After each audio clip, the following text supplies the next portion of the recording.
The President of the School Management Association of Fiji, Mr. Govind Singh, and also the Head of the Council of Pacific Education,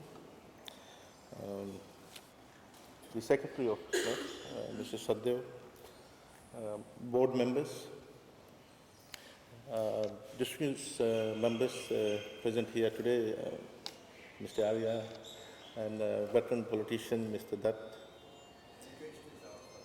educationists, other distinguished members, leaders of the faith-based groups, managers, and former teachers, retired teachers, and of course, ladies and gentlemen, other members and members of the Ministry of Education, the Director of Primary Education, Director Asset and Monitoring, the Divisional Education Officer Central, and other members of the Ministry of Education. Ladies and gentlemen, this year this is the first meeting of SMEP, and I want to keep it very in positive terms. You know, it's not a us versus you, or me versus you session. I do take note of all the comments made by the keynote speaker, Mr. the President of the SMEP. Thank you very much. But I don't think it's time for me to respond to all the issues raised. But as I said in a forum before, that the level of discourse about education that is happening now has never happened before, never before. And I like that. We like interrogation, we like to be challenged. We read every column that is written in the papers about education. We read every letter that is written to us. We hear people, we listen to people. We pass it to our colleagues in the ministry to examine it and see what is this issue, how we need to respond in terms of our internal changes. So we appreciate these comments. And if there's some kind of thinking that we don't listen to you all, I think that's misplaced. Ladies and gentlemen, I want to thank all the leaders of the community groups, the faith-based groups, who have contributed towards developing an educated society in Fiji. Fiji's education sector has a unique model.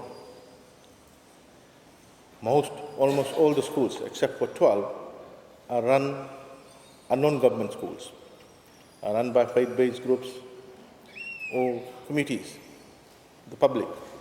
It's a unique model where the infrastructure is constructed and owned by these groups outside the mainstream government, while government provides teachers, curriculum, and the operating apparatus.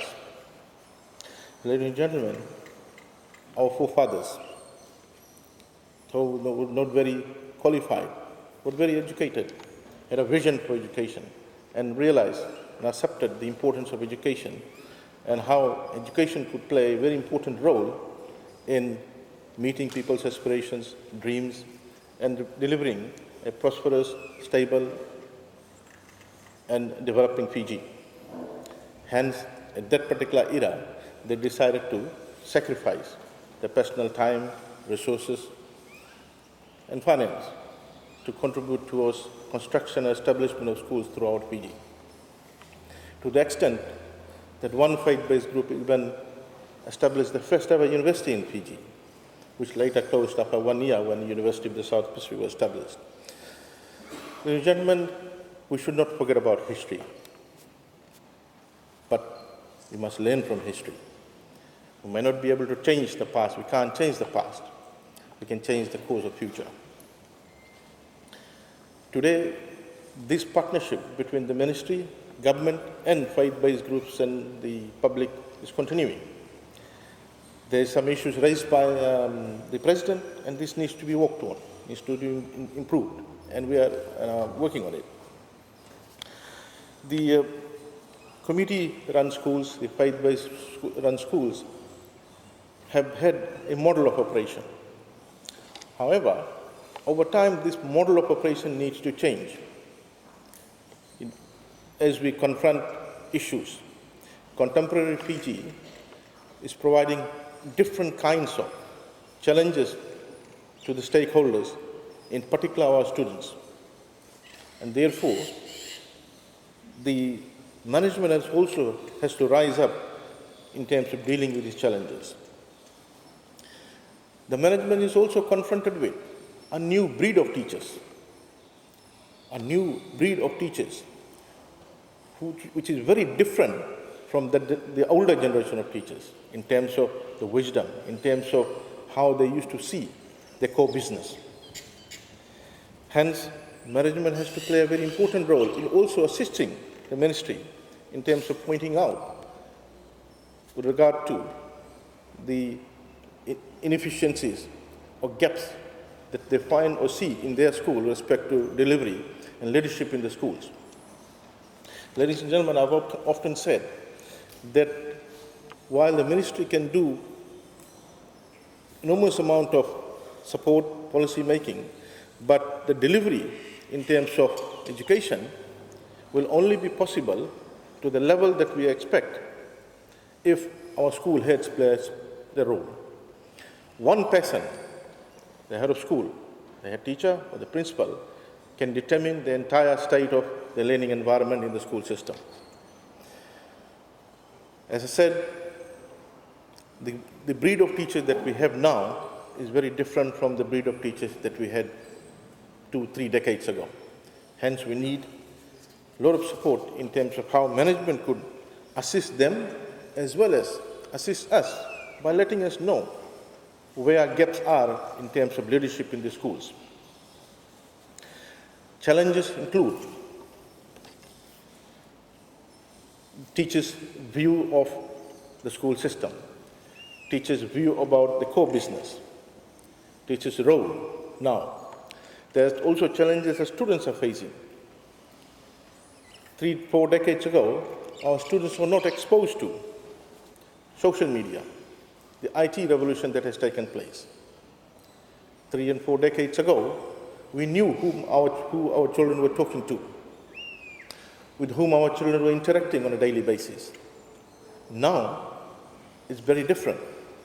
We do not know fully with whom our children are interacting with.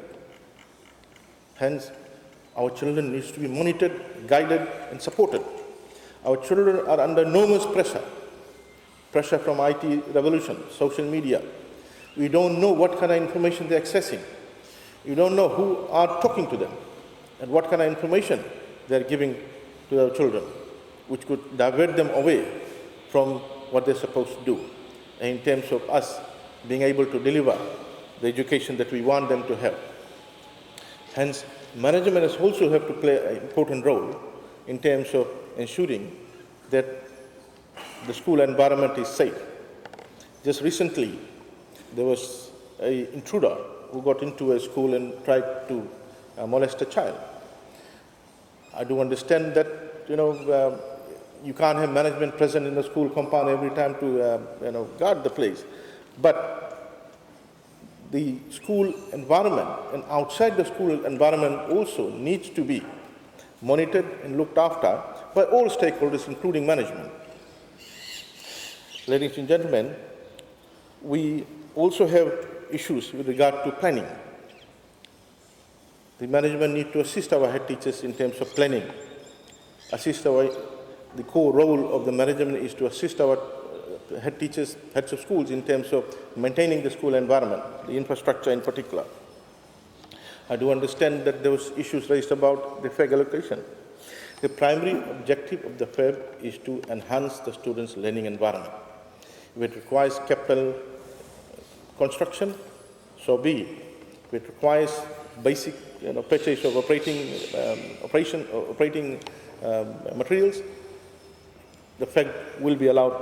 And hence, next year, we'll be providing more flexibility with regard to use of FEG, as we have done this year, but it probably needs to be more formalized.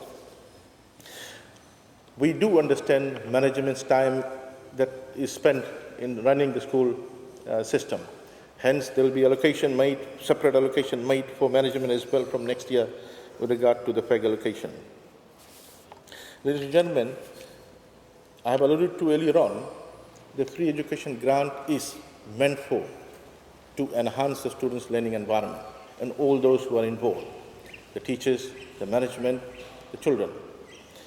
And when we find or get evidences that this money was not used appropriately or for its intended purpose, then it worries us. Any provider will be worried and concerned about the misuse or inappropriate use of the resources that they have provided. This year we audited 128 schools, 93 primary schools and 35 secondary schools. Unfortunately, we were not able to audit all the schools. And let me give you a brief background into the revelation out of this audit out of the 128 schools.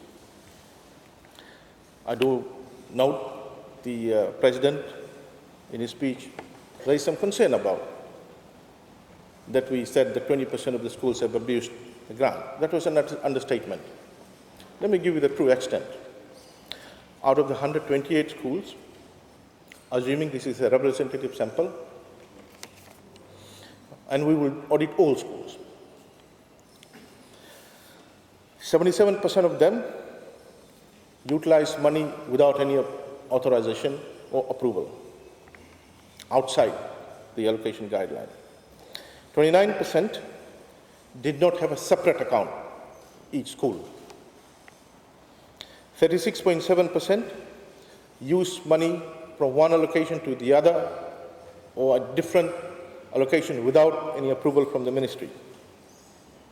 53% of the schools reveal discrepancy or money use which has no account where the money was used, 53%.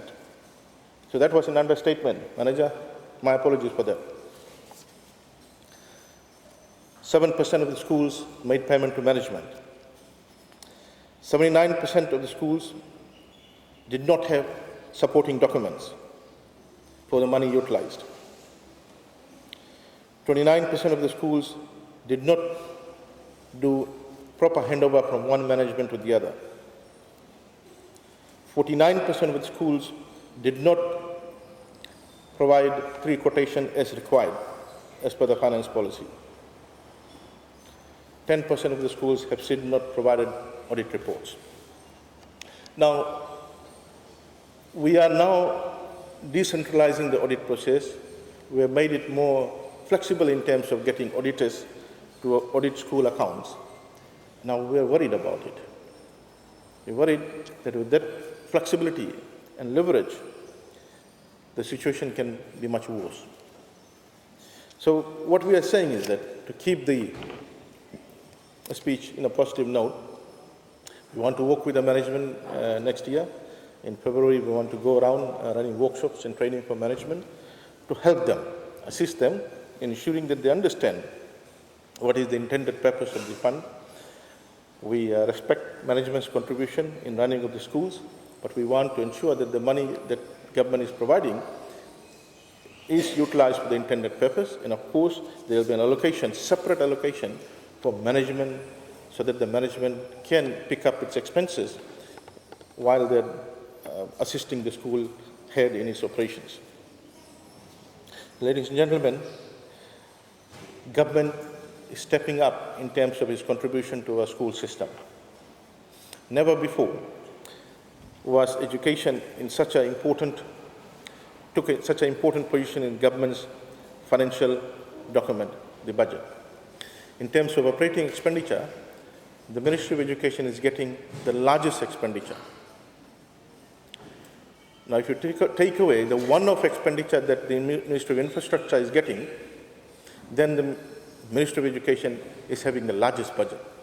That itself demonstrates government's commitment to education and in terms of realizing the dreams of our children and building an educated society, a knowledge-based society, by defining the future of our children. Ladies and gentlemen, you would have noted this year, I mentioned a number of times, that we want to ensure that the infrastructure that we have is equal, immaterial of where the schools are located. And if you see now, if you go into a tour of schools in the rural, interior and maritime division, you'll find that these schools have been neglected for so long by previous governments. And I want to say that the amount of work that these communities have done in terms of constructing these schools is enormous. And unfortunately, past governments did not, on an annual basis, contribute incrementally towards maintenance of the schools, as well as adding on to the required infrastructure such as IT room, library room, or additional classrooms. Hence, there is a major backlog in terms of the kinds of investment that needs to be done. We have started, and it's a 4-year program in terms of ensuring the infrastructure that we have in the rural maritime schools are second to none. And we have started with respect to undertaking massive investment or allocation to these schools in the maritime interior, so that the children there have the same learning environment as we have here. Ladies and gentlemen, that is part of the pillar 3 of our reform that we are undertaking in the Ministry of Education. And you all are well aware of the other 2 pillars in terms of quality of staff, pillar 1 and pillar 2 with respect to content review. This year we undertook 4 education forums throughout Fiji to talk to all stakeholders. Never before these education forums were attended by the Minister himself. Never before. All these education forums were attended by myself, and unlike coming and giving a speech and going away, I stood back and took an open forum with all the stakeholders present, including the President of SMAC. Thank you. Never before these education forums were attended by the Minister. Ladies and gentlemen, that is the level of attention that we are giving respect to consultation with our stakeholders. All the education forum, all stakeholders invited. Never before the Minister has gone down throughout Fiji, meeting the stakeholders outside the education forum and addressing and explaining the issues of reform they were undertaking. Did that in Singatoka, did that in Nandi, Lotoka, Ba, Lambasa, and Suva, a number of schools, including Suva Grammar, President School a few times, Punimono, as well as Nakasi High, I believe. Open forum, unfettered access to people to ask any question that they want. Ladies and gentlemen, never before the Minister has gone down to the asset and monitoring unit, sat down with them, and went school by school in terms of the allocations that has been made, questioning what has happened to the money, whether the money has been deposited. This is outside the FEG I'm talking about. Outside the FEG, sat down, school by school, the money has been deposited, what date the money was deposited, what has been done, and what is the progress. Never before, the Minister has asked for a weekly update on school by school in terms of what has happened to the money, apart from the FEG in terms of capital construction that was supposed to be done. Never before that the ministry allocated $7 million outside the allocation for FEG for capital infrastructure for various schools, which has been neglected for so long. Ladies and gentlemen, we are concerned that while we are asking for quality output out of our primary and secondary schools, we are concerned that we are not providing quality infrastructure, teachers, and curriculum. Hence the reform. What we want is that the student that comes out of our primary and secondary school system are strong in subject matter, are a good citizen of the country, think critically, outside the box, and we produce dreamers who sit in that classroom and dream to become a Forbes or Bill Gates. No government can give job to everyone. We need to move away from merely producing job seekers to job providers, entrepreneurs. And we have started work on that one. What consultation do we need to undertake? With whom? To produce critical thinkers, to produce entrepreneurs. That should have been done for the last 2-3 decades.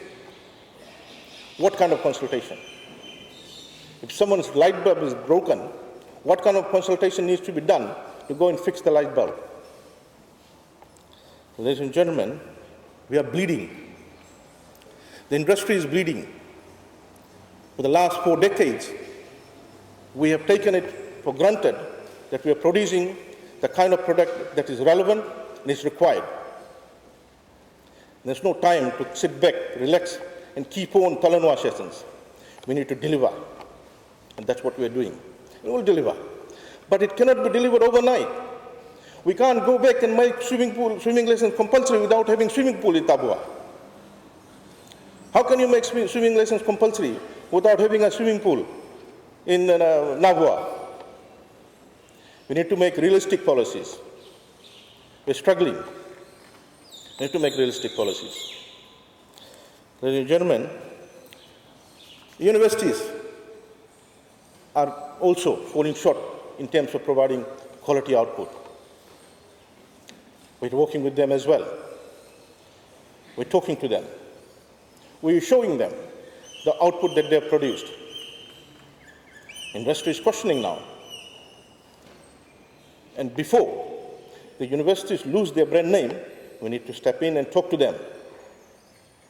Competition has resulted to a race to the bottom. We want collaboration. We want them to offer joint degrees where possible, rather than competing and running with a race to a bottom. That's not acceptable. There are certain areas that joint degrees could lead to better product. It's happening in other universities, in other countries. It can happen here too. Ladies and gentlemen, we have a collective dream. It's a collective dream. Every child has a dream to be successful like all of you, all of us. We are in custody of these children at a very receptive age. From 5 years to 18, it's a very receptive age. They have a very curious mind. They're hungry for knowledge. Whatever you tell them, they'll take it, they'll absorb it. We have to give them the right knowledge, the relevant knowledge, and we need to do that. How do we do it? There's an enormous amount of literature that can be utilized instead of going back and reinventing the wheel. Enormous amount of literature. We need to continuously read. It's there, it's out there. There's no need to go back and undertake new research when answers are out there. Ladies and gentlemen, we need to work together. I totally agree. We've been trying. We've been trying from last September. We've been wanting to work with every stakeholder. But when they come to us and say something, and they go outside and say something else, it's very difficult to understand the real motive. I'm here to say, look, we have a common vision. Think about the children. We want them to get the best education. Let's work together. And I look forward to a very cooperative period ahead, and that's why I'm here. And I take whatever comments that the President has made as a positive criticism, which we can utilize to fine-tune the product that we're after. And having said that, I look forward for a good Talanoa session, President, after this, and happy to meet and take up any questions and respond to any questions. The specific questions that you have answered, it's for the Talanoa session. I don't think we can address here on the stage. It doesn't allow people to keep on asking interacting questions. Having said that, it's my pleasure to declare this conference open, and I look forward to working with each one of you in the future ahead. Thank you. Naka.